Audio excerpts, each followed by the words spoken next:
Hi, I'm Marie and welcome to my wildlife garden in September.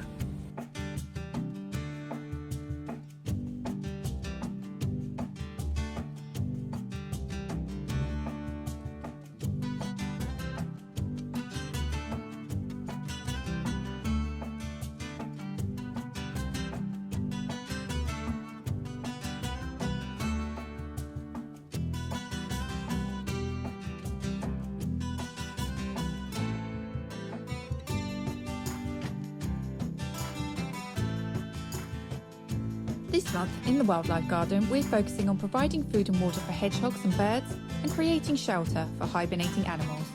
Before we get into looking around the garden, please do subscribe to my channel if you haven't already. It really helps us out. And if you have any questions about the garden, please put them in the comments. Don't worry if you don't have many animals in your garden at the moment. It's because their natural food sources are abundant in the wild. Come the end of the month, they'll be coming back as those food sources start to dwindle.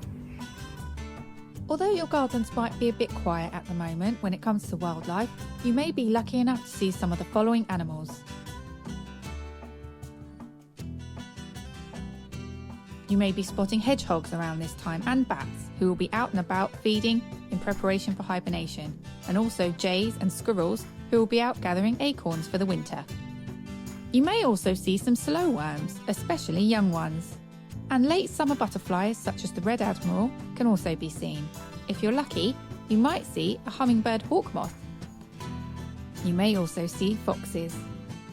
Animals that you might not see from the end of the month include summer visitors such as swifts, swallows, house martins and warblers, as they will be migrating to Africa this month, and many mated bumblebee queens are already hibernating underground. So let's talk about how we can help wildlife in our gardens this month.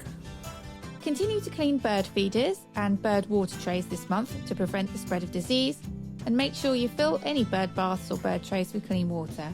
If you're in a dry spell where you are, keep your fruiting plant trees well watered with grey water to help garden birds feed up ahead of autumn migration.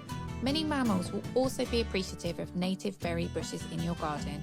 Putting out supplementary food is a great idea as birds' natural foods start to dwindle and can attract many species. Favourite foods for my feeders include sunflower hearts, suet pellets and balls, and mealworms are a favourite of the robins.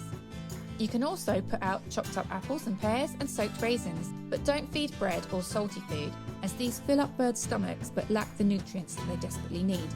It's also a brilliant idea at this time of year to provide a consistent source of food for hedgehogs, as well as water, as they intensely feed before hibernation.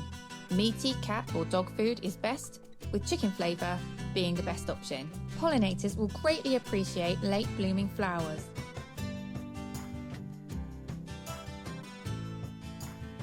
If you're building or buying a hedgehog house, set these up now to offer safe retreat for the winter months.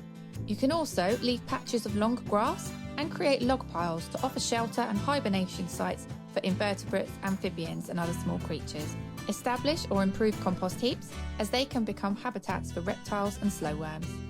Peacock and small tortoiseshell butterflies may take refuge in your sheds and garages this month where they will shelter over winter.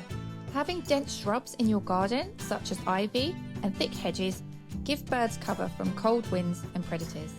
Now is the time to clean and repair nest boxes. Robins and wrens may roost in them over the winter, and by spring they'll be ready for nesting again. Now is a good time to cut back any areas of long grass or wildflower meadow areas in your garden, as they may have naturally died off around this time. Leave seed heads of plants like sunflowers and teasels in place for birds to feed on and to scatter their seeds into the soil.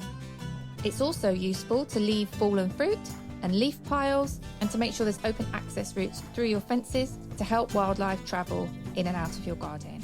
Now is a good time to plant spring flowering bulbs such as daffodils, bluebells and snake's head fritillary to provide early season colour and nectar for next year. If you'd like to see more footage of our squirrels and their reaction to our new wildlife camera, please see the video on the screen. And if you'd like to find out more information about wildlife gardening, please subscribe. See you next time.